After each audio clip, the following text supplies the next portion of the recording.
આ વાત સત્ય છે. એ બ્રહ્માજીના ભગવાન છે મારા રામ. એ બ્રહ્માજીના તે ભગવાન છે મારા રામ. તો એ વિધિના લેખમાં બ્રહ્માજીએ તમારા જીવનમાં નરે દુઃખ ને દરિદ્રતા લખી હશે ને, પણ રામ રામ રામ જપશો ને તો બ્રહ્માજી એવું કહેશે, બોલો પ્રભુ શું કરું, માતા શું કરું?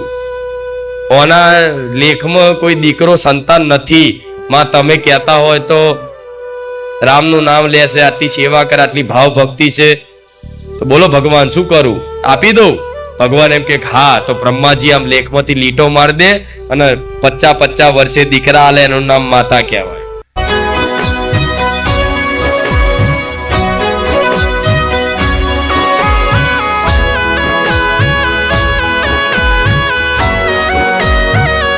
હું મેરડી મોટી એવું ના કહું, મારો રામ મોટો. અને રામ જસ કોણ આલે? આદિશક્તિ, પરાશક્તિ, આદ્ય શક્તિ, કે માતા તમારા વગર બધું હતું. કેમ કે રામજીએ તે ઉપાસના કરેલી છે આદ્ય શક્તિની. એમાં 51 ફૂલ બ્રહ્માજીએ કીધું હતું કે ભગવાન આદ્ય શક્તિને પ્રસન્ન કરવા હોય ને તો 51 કમળના ફૂલ અર્પણ કરજો. ત્યારે રામજીએ 51 કમળના ફૂલ શોધતા બધી જગ્યાએ જાતે શોધવા ગયા. ત્યારે 51 ના મળ્યા. કેટલા મળ્યા? 50 જ મળ્યા. માતાએ પરીક્ષા કરી, 51 ના મળ્યા, 50 જ મળ્યા. શ્રી રામને ખબર પડી છે કે આદ્ય શક્તિ મારી પરીક્ષા લે છે, તો કોઈ વાંધો નહીં. ભગવાન રામને શું કહે છે? કમળ નયન, એમની આંખો કમળ જેવી છે. તો ભગવાને એમની આંખ કાઢી અને માતાને અર્પણ કરેલી છે. એ ફોટો મઢુલીમાં છે, અંદર હશે એક ફોટો, જોજો, દર્શન કરો તો આ બાજ લગાયેલો છે. તો આ બધી ભગવાનના બધું તત્વ એક જ છે, કોઈ અલગ નથી. પણ રામની વિશેષતા એટલે છે કે કલયુગ કેવલ નામ આધારા, ખાલી ભગવાનનું નામ જ કલયુગમાં તમારો ઉદ્ધાર કરી શકશે. અને રામ નામની મહિમા એટલી અપાર ને અનંત છે કે હું કહેવા બેહું ને તો યુગ જતા રહે. કેટલા યુગ જતા રહે, આખા યુગ ને યુગોના યુગ જતા રહે. સતયુગ, ત્રેતા, દ્વાપર, કલયુગ, આ 4 યુગ કહેવાય. આ 4 યુગ ફરીને પાછું સતયુગ આવે, પાછું ત્રેતા આવે, દ્વાપર આવે, કલયુગ આવે, એવા કેટલા યુગ જતા રહે. તો ભગવાનની મહિમા હું માતાએ ના ગઈ શકું, ખુદ મહાદેવ નહીં ગઈ શકતા. એટલી અપાર મહિમા છે. સામાન્ય રીતે તમને સાધારણ ઉદાહરણ આલું કે ભગવાનની મહિમા શું છે એ તમને કહું. કે જેમ કે મારી ગાદી કેમ છે? તો રામ નામથી જ છે ને. તમે જાણો છો ને આ પ્રકાશ કેમ છે, આટલું સત કેમ છે? કેમ કે સતનું નામ જ મારા રામ. શું? સતનું નામ જ મારા રામ. સતનું પારખું કરવા તે જોજો. કોઈ વ્યક્તિ માતા ધૂણવા આવી હશે તો કુટુંબ વાળા શું કહે છે કે રોમ ભેગી થાય તો મોનું. એટલે મતલબ સત ભેગી થાય, સત્ય પ્રમાણ આલે તો હું મોનું, એવું કહેતા હોય તો રામ શબ્દ કેમ વાપરે છે? કે સત જે છે એ સતનું નામ જ રામ છે. જે મારા સત છે એ બધું મારો રામ છે. આખું જેટલું બી આ આનંદ દેખાય, આ પ્રકાશ દેખાય, જેટલી મારા ધામની મહિમાઓ છે, બધી જ તમામ મહિમાઓ શ્રી રામ નામથી છે. બીજું કોઈ વસ્તુ નથી. રામ રામ તમે જપો છો ને તમારા કામ કરવામાં મેલડીને આનંદ થાય છે. રામનું નામ તમે જપો છો, તમારા જપવાથી મને આનંદ થાય છે, મને કામ કરવામાં ઉત્સાહ થાય છે તમારા. અને તમારા જેવા લાખો ભાવિક ભક્તોના કામ હું મેલડી કરું છું ને. હા, કામ થાય છે એટલે બધા ભેગા થાય છે. તો આવું અમૂલ્ય નામ, કલ્યાણકારી મારા રામનું નામ તમને મળ્યું છે. તેને એક ઉદાહરણ તરીકે એની મહિમા સમજાવવાનો પ્રયાસ કરું. ખાલી હું મહિમા તો નહીં કહી શકું, પૂરી નહીં કહી શકું, પણ ખાલી પ્રયાસ કરું. કે વિચારો એક મોટું રણ હોય, રણ પ્રદેશ કે ને, રેગિસ્તાન, મોટું રણ હોય. એ રણમાં એક નાની અમથી એ રેતીની, એ ધૂળની રચકણ, નાની અમથી એ રચકણ પકડો અને જેટલી આટલી જ હોય ને, એટલું મોટું રણ હોય, આટલી એ રજકણ પકડીને આટલી દેખાય, નાની નરી આંખે બહુ દેખાય, એ મારા ભગવાનના નામની આ તો ખાલી નાની આ રજકણ જેટલી જ મહિમા છે. હજુ તો ભગવાનની અનંત મહિમા છે. જો ખબર છે જેટલી મહિમા છે મારા ધામની, ભગવાનના નામની. રણ હોય, રણમાં એટલી બધી રજકણો પડી હોય, એ રજકણોમાં એક નાની અમથી રેતીનો રજકણ આમ હાથમાં લો નરી આંખે દેખાય ને, એવડી નાનકડી મહિમા મારા રામ નામની આ બારેજા ધામમાં જોવા મળે છે.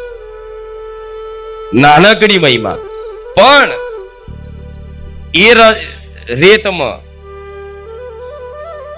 એ રજકણોમાં, એ રેગિસ્તાનમાં ખરો ધગધગતો તાપ હોય ને સૂર્યપ્રકાશ થતો હોય ને, તે એક નાની અમથી રેતીનો રજકણ એ કાચ જેવો નહીં પણ મોતી જેવો ચમકે. ખબર છે ને? એ પ્રકાશમાં કેવો મોતી જેવો ચમકે. આ ચુંદડીઓ ચમકે છે ને, આ પ્રકાશ ચમક દેખાય છે ને, આ ધામની ચમક દેખાય છે ને, એ નાની અમથી મારો દીકરો એક નાની અમથી કે ને એ રજકણની ધૂળ જેટલી પણ સૂર્યના પ્રકાશથી એ ચમક મારા રામે આલી છે. તો આ મારા બધાને પ્રદાન કરવું છે. મારા દીકરાને મેં જે આલ્યું હોય, મારે તો બધાને આલવું હોય ને, તો હું સામેથી આલું છું, વગર માગે. લોકોને માગવું પડે કે કંઈક આપો ને, તો હું સામેથી આલું છું. શું આપું છું? ભગવાનનું નામ, જેની તુલના કરો નહીં કરીએ કે કોઈ નહીં કરીએ કે કરીએ છે. મારા જોડે એટલું રામ નામ છે. એક મહાત્મા આયા હતા, મતલબ સંતની મહિમા શું છે જોઈએ એ નહીં ખબર. તમને જણાઈશ આગળ જતા સંતોની મહિમા શું છે. એક મહાત્મા આયા હતા સંત, એ રામ નામ ભરેલું જોયું ગોડાઉન, તો શું બોલ્યા ખબર છે કે આપ इनसे क्या खरीद सकते हो, पता है? मारो દીકરો કે पता नहीं, हमको कैसे पता होगा? इतने राम नाम से आप क्या खरीद सकते हो, आपको पता है? मारो દીકરો કે ना, इतनी हमको पता नहीं है. તે संत महात्मा है वो कीधु, इतने ही राम नाम से अगर आप चाहो तो पूरे ब्रह्मांड को खरीद सकते हैं. राम તો વિચારો, મહાપુરુષોની વાણી કોઈ દાડ જુઠ્ઠી હોય? સંત મહાત્મા શું છે ને, આ જાઓ શિવરાત્રી છે, ગિરનારમાં જોયા હજારો સાધુઓ જે ગિરનારમાં તપસ્યા કરે છે, હજારો વર્ષોથી આખા યુગ બદલાઈ જાય પણ એમની તપસ્યા એવા ને એવા લીન રહેશે. એવા સાધુઓ આજે આવશે કુંડમાં નાવા. અત્યારે ખબર છે ને, એ સાધુઓ જ્યારે મહાદેવના એ કુંડમાં સ્નાન કરવા પડશે ને, તેમાંથી કહેવાય છે કેટલાય તો બહાર નહીં આવે. આ સત્ય છે. એમાં સાક્ષાત મહાદેવ એ સાધુનું રૂપ લઈ ભસ્મ લગાઈ, માળાઓ લગાઈ, સાક્ષાત મહાદેવ એ કુંડમાં નાહવા માટે આવશે અને જાય છે. તો પાછા આવતા ક્યાં જાય છે, ક્યારે જાય છે કોઈને ખબર હોતી.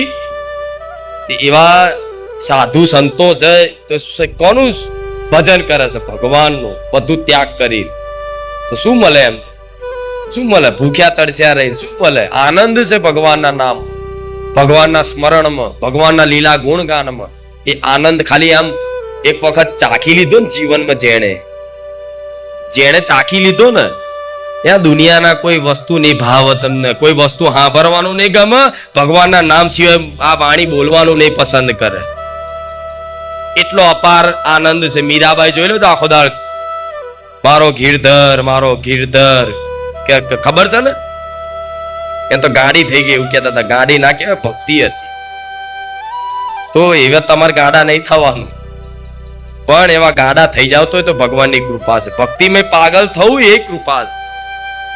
નકર આ પાગલ પણ ભક્તિનું એમાં મળી જાય તો હો શું કેવું, દુનિયા માટે ગાડા દેખાય. કાં તો આખો દાન રામ રામ રામ રામ ગાડો થઈ ગયો છે. ખરેખરમાં ગાડા નહીં, અસલ ડાયા અને હોશિયાર તમે જ છો રામ રામ કરવા વાળા. મરી જાય પછી આખી જિંદગી તો રામ રામ રામ રામ નહીં બોલો. મર્યા પછી લોકો બોલશે કે રામ બોલો ભાઈ રામ, તમને સંભળાવશે. એ લાશ તો સાંભળવાની છે. આ શું ખોટું? મરી ગયા પછી તમારા પાછળ ભજન રાખશે એની આત્માને શાંતિ મળે એમ. અને તો પહેલેથી રામ રામ કરી લીધું તો કોઈના ભજનની જરૂર નહીં, કોઈના બોલવાની જરૂર નહીં, આપે રૂપે કલ્યાણ થઈ જાય. એટલે આ જીવન પૂરતું નહીં, આ તો જીવનની એક યાત્રા છે, થોડા ક્ષણોની. 1 થી લઈને 100 વર્ષ સુધીની યાત્રા. હવે 100 વર્ષ તો કોઈ પૂરો કાઢવાના નહીં. આ જમાનો હતો 100 વર્ષ જીવતા હતા, અત્યારે તો 50 માં હતો. એવું ના એવું કહીશ તો બીક લાગશે. હા હે મારી માડી, મારા 50 થઈ ગયા જોજે. પણ અત્યારનો સમય એવો છે કે અત્યારે કોઈ એવું 100 વર્ષ કાઢવાનું આવડતા ઘટતી જાય છે. ભલે પણ આ યાત્રા ખાલી આટલા સમયની જ છે ને, 40, 50, 60, 70 વર્ષ. કશું ના કહેવાય. આજ આખો મહિનો જતો રે ખબર નહીં પડતી. પડે છે એ બધા કબાડા આખો દાડો વિચારો ટેન્શનમાં કામ કરવામાં. રવિવાર આવી ગયો પાછા રોજ ચાલુ. 1 મહિનો થઈ જાય, 2 મહિના થઈ જાય, આજ આખું વર્ષ જતું રે ખબર નહીં પડતી. વિચારો આ ધીરે ધીરે ધીરે તમારી આયુ ક્ષીણ થાય છે, મૃત્યુ તરફ ધકેલાવો છો. જેમ લાઈનમાં દર્શન કરવા આવો છો ને એવા બધા મૃત્યુની લાઈનમાં ઉભા છે. સાચું છે ખોટું છે? લાઈનમાં ઉભા છો ને, જેમ હમણાં દર્શનમાં મારો વારો આવશે એ બધા લાઈનમાં ઉભા છે. જેમ જેમ જેમ જેમ લાઈન ઓછી થાય એમ તમારો વારો આવે જ છે. પણ તમે એ વાત ભૂલી જાઓ છો કે મારે મરવાનું છે. કે ખરેખર જેને મૃત્યુ યાદ હોય ને કે મારે એક દાડો જવાનું જ છે, તો એનાથી કઈક પાપ ઓછા થઈ જશે. બેમાની, ચીટિંગ બધું ઓછું થઈ જશે. હાય હાય કરવાનું, લોકોને ઉલ્લુ બનાવવાનું, લોકોને છેતરી છેતરી બધું ભેગું કરવાનું. પાપ કેમ કરો છો? પાપ એટલે કરો છો કામનાના લીધે. પાપ એટલે થાય છે તમને કંઈક ને કંઈક કામના છે, કંઈક પામી લો, કંઈક પામી લો. એ બળજબરીથી પામવા માટે લોકો અધર્મનો માર્ગ અપનાવે, લોકોને છેતરપિંડી કરે, બેમાની કરે. એ એના લીધે મતલબ લોકો પાપ કરે છે. પણ જો એક દાડો તમારે જવાનું છે, આ નિશ્ચય મગજમાં યાદ રહેશે ને, તો ઘણી બધા કકરાટ ટંકાસ બધું ઓછું થઈ જાય. કોઈક દુશ્મન હશે ને અને તમને રોજ હેરાન કરતો હશે તો વિચાર લેવાનો, કોઈ વાંધો નહીં, તું નહીં રહેવાનો ને હું નહીં રહેવાનું. તું તાર બોલ, થાય કે નહીં આવું? કેટલા ટાઈમ બોલીશ તું તાર? એ લડવા વાળા બધા યુદ્ધો કરી કરીને જતા રહ્યા, ના જતા રહ્યા? મોટા મોટા યુદ્ધો કરીને આજ ખાલી ઇતિહાસ રહ્યો છે. અને અમે અડધો ઇતિહાસ તે ભૂસાઈ ગયો. કોણ કોણ ઓળખે છે? મારા મર્યા પછી હું કઈક નામ કમાઈને જો. એટલે દુનિયા કોઈને યાદ નહીં કરતી, ભગવાનને યાદ નહીં કરતી, તમને યાદ કરશે. મારું નામ રહી જવું જોઈએ, મારી નામ ના થઈ જવી પડે જોઈએ. જગતમાં મારું નામ થઈ જાય, મારું માન સન્માન વધી જાય, કુટુંબમાં, સમાજમાં, બધી જગ્યાએ મારી વાહ થતી થઈ જાય, મોટો રૂપિયા વાળો થઈ જાઉં, હું આમ થઈ જાઉં. શું કહું? મર્યા પછી લોકોને એવી ઈચ્છા હોય કે મારું કંઈક નામ રહી જાય. મર્યા પછી ભગવાનને કોઈ યાદ નહીં કરતું. જીવતા જીન મર્યા પછી કોઈ માણસો યાદ રાખે? તો બધી વસ્તુ મગજમાં ફિટ રાખજો, એક દાડો તો જવાનું જ છે. પણ જેટલી શ્વાસો બાકી છે એ બધી શ્વાસોમાં શ્વાસે શ્વાસે મારા રામનું નામ જપી તો લો. એટલે તો ગીત નહીં કે શ્વાસો કી માલા પે સિમરૂ મે રામ કા નામ. આવું સાંભળ્યું ને? હમણાં ગાયું તું પેલા. એટલે જેટલી શ્વાસો બાકી છે બધા રામ રામ રામ રામ રામ જપી લો. બહુ આનંદ આવશે, અતિ આનંદ. એટલો બધો આનંદ આવશે તો તમે મને ભૂલવાની કોશિશ કરશો ને કે માં હું તને ભૂલી જાઉં તોય મને નહીં ભૂલી એમ. કેમ કે મને ખબર છે કે અહીંયા શું સુખ છે, શું આનંદ છે, મને માતાને ખબર છે.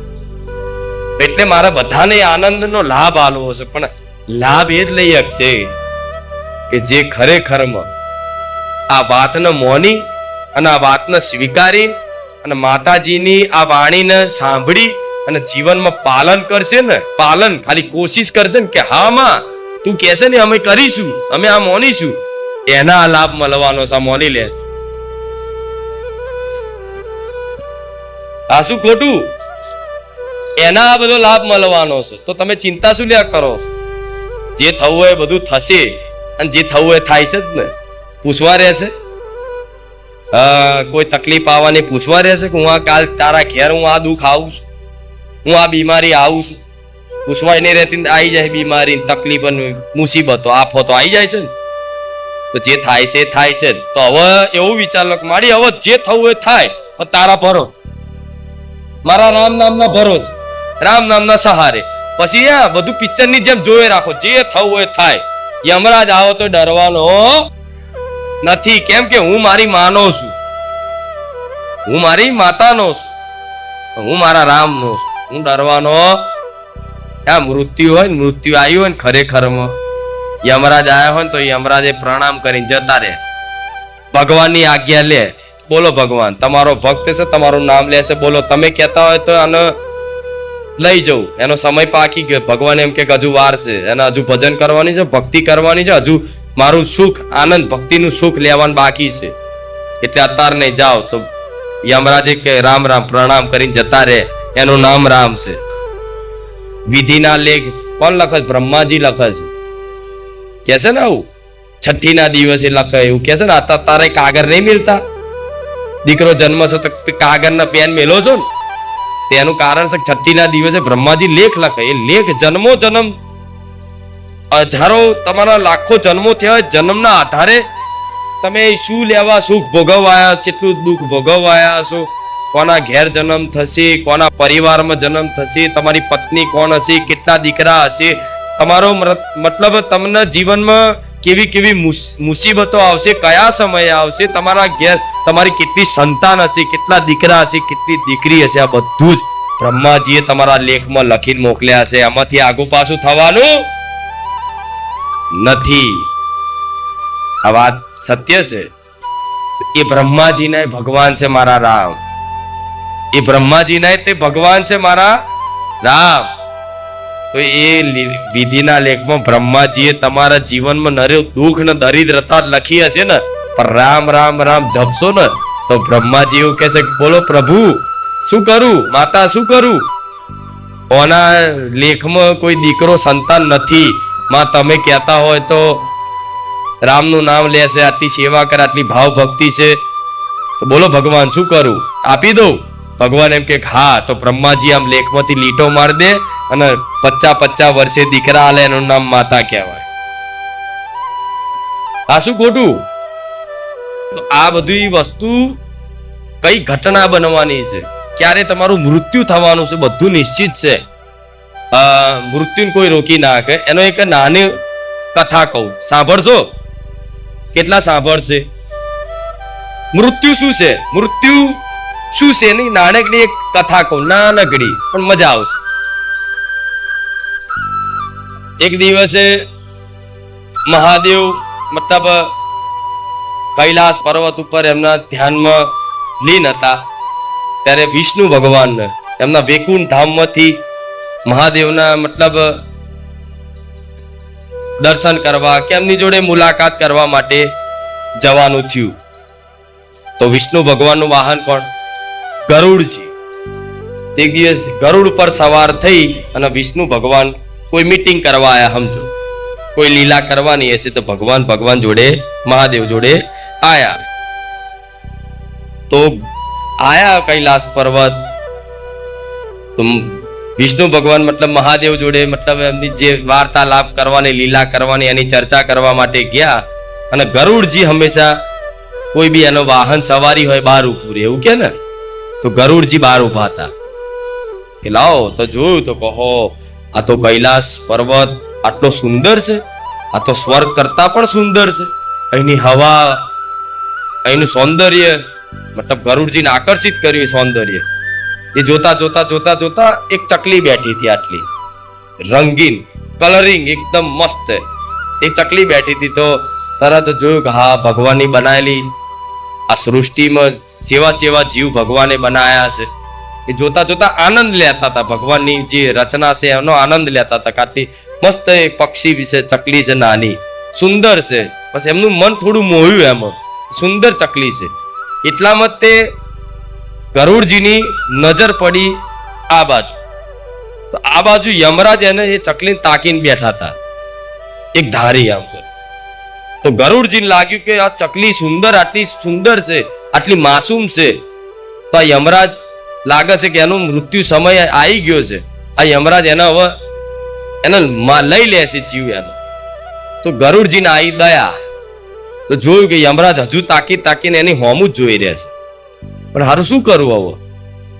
તો ગરુડજીએ શું કર્યું, એ ચકલીને પકડી અને લઈ અને દૂર લાખો હજારો કિલોમીટર દૂર અહીંથી એ ચકલીને એક જગ્યાએ છોડી દીધી અને મૂકી દીધી. કે હા સાઈ વાંધો નહીં, યમરાજ તો અહીંયા આગળ હતા, આટલે દૂર કોઈ વાંધો નહીં, મૃત્યુ સમય જતો રહે, ચકલી બચી જશે. બરોબર. તો પાછા એ ચકલીને છોડી સુરક્ષિત જગ્યાએ મૂકી અને ગરુડજી પાછા આયા ક્યાં? કૈલાસ પર્વત. અને આયા એવા યમરાજ એના અહીંયા જ ઉભા હતા. તો કે યમરાજજી તમે જયા નહીં? તો કે ના. તો કે આ ચકલી જે હતી તમે મારવાના, તો મને લાગ્યું કે આ મૃત્યુ એનું આવી ગયું છે, તો તમે એને લેવા આવ્યા હતા, તો મને દયા આવી તો હું એને મૂકી આવું અહીંથી દૂર.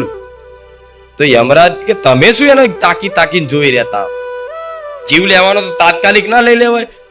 તો કે હું એ વિચારતો હતો કે હારું આ ચકલીનું મૃત્યુ તો અહીંથી લાખો કિલોમીટર દૂર એના એક સાપના ખાઈ જવાથી થશે, અને ચકલી અહીં શું કરે છે? આટલા સમયમાં ચમની પહોંચે, ચમનું મૃત્યુ થશે. અને એટલા તમે આયા ચકલીને પકડીને મિલ્યા, હવે સિદ્ધ થઈ ગયું. કે સમજ પડી? કેટલા પડી આ વાતની?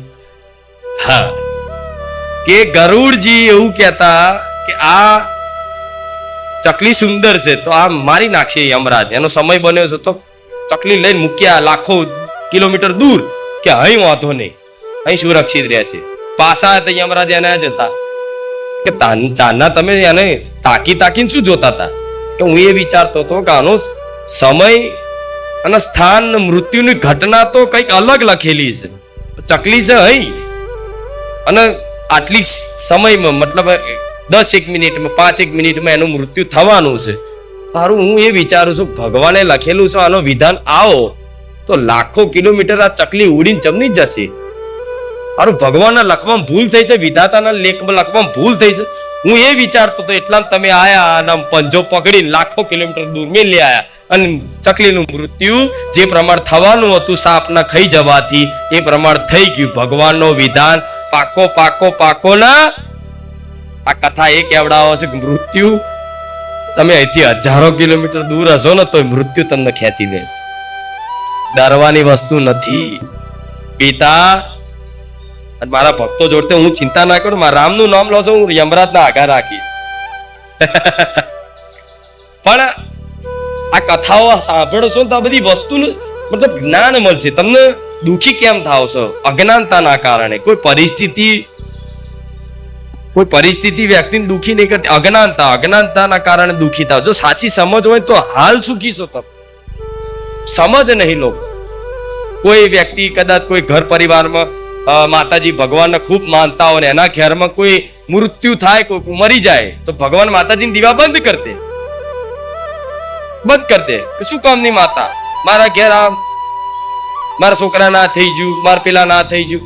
એટલે જેનું લખેલું આવ્યું છે તેનું જેટલું આયુષ્ય હતું એટલું થયું છે. એમાં ભગવાન માતાજીનો શું દોષ હોય? ના હોય તો આ વાતે ક્યારે નારાજ નહીં થવું કે ભાઈ આ કેમ થયું. આ બધી નાની આ બધી બાબતો મોટી લાગે છે. મોનું દુઃખ વેદના હોય કે ભગવાનને ગારો બોલી લે માણસ. મારા ઘેર આવું દુઃખ શેમ આવ્યું? મેં આટલી બધી ભક્તિ કરી, આટલું બધું તમારું નામ લીધું, છતાંય આ દુઃખ થાય. આવું વ્યક્તિઓને દરેકને થાય, દુઃખી વ્યક્તિઓને બધાને થાય. પણ હું દરેકને કહીશ, કોઈનું મૃત્યુ થાય છે, કોઈ ઘટના બને છે, તેમાં ભગવાન માતાજીનો કોઈ દોષ નથી. કે જન્મો જન્મની કંઈક ને કંઈક કર્મ લેખા જોખાના કારણે એનું જેટલું આયુષ્ય લખ્યું હોય એટલું જ આ ધરતી પર રહેવાનો છે. એક શ્વાસ વધારે નહીં લેવાનો. આ વિશ્વાસ રાખ. પછી તમારી મમ્મી હોય, તમારા પપ્પા હોય, તમારો દીકરો હોય, તમારા દાદા હોય, તમારી દાદી હોય, તમારી ગમે તેવા હોય સગાવાળા, ગમે તે, પણ કોઈ વ્યક્તિ જેટલું લઈને આવ્યા છો ને એટલું લેવાનું, એટલી જ શ્વાસો છે, વધની રહેવાની ને. તમે રિહાશો કે નહીં રિહાવ, માતાને મોનશો કે નહીં મોનો, ભગવાનને મોનશો કે નહીં બોલો. ગારો બોલશો તો ભગવાન મોટા પેટ વાળા, હૃદય વિશાળ હૃદય વાળા ખાશે, તમારા મેળાએ હોભરશે. પણ જે સહે છે ને, સાચું ખોટું, અગર તમે ભક્તિ કરો છો અગર તમે ભક્તિ કરો છો અને કોઈ ઘટના જીવનમાં બને છે, નાની મોટી ગમે તેવી, કોઈનું મૃત્યુ ઘરમાં થઈ જાય છે, તોય નારાજ નહીં થવાનું. હા, તમારો ભગવાન માતાજી એટલું માની લેવાનું કે કોઈ વાંધો નહીં, એનો સમય જેટલો લખ્યો તો એટલો જ રહ્યો. જો તમારા ઘરમાં જેટલું પરિવાર છે ને, પરિવાર તમારા કર્મોના સહયોગથી બન્યું છે. તમને ખબર, તમારા ઘેર 5 સભ્યો હશે ને, પરિવાર, 2 માતા પિતા હશે, 2 ભાઈ હશે, તમારી એક કોઈની લગ્ન કર્યા છે પત્ની હશે, એના તમારા 2 છોકરા હશે. આ બધો પરિવાર સહયોગથી બન્યો છે. એ સહયોગથી એટલે બન્યો છે કે જો તમને તમારો દીકરો જો સુખ ધરતી પર આપવા આવ્યો હશે ને, તમારા કર્મો અનુસાર, પૂર્વના જન્મોના કર્મો અનુસાર તમારે સુખ ભોગવવાનું, તો તમારો દીકરો હશે ને તો એવો મતલબ હોશિયાર થશે, એવો સંસ્કારી થશે કે એના માતા પિતાને ખૂબ સુખ આપશે. અગર તમારા દુઃખ વેઠવાનું લખેલું છે તમારા કર્મો અનુસાર, તો એ દીકરાને તમે ગમે તેવો કદાચ અને ઘડીને તૈયાર કરશો ને મારીને શિક્ષિત બનાવશો ને, પણ એ એના મા બાપનું નાક કાપશે, એનું નામ દુગોડશે અને દારૂ પીને દુખી જ કરશે. આ કર્મોના લેખાજોખા હોય છે. છતાંય કઈક માયો હોય છે કે એમના દીકરા દારૂ પીતા હતા, મારા ધામમાં આયા પછી એમના દીકરાઓ દારૂ પીતા બંધ થઈ ગયા ને એમના ધણી તે દારૂ પીતા બંધ થઈ ગયા. આ મારી મેલડીની કૃપા છે.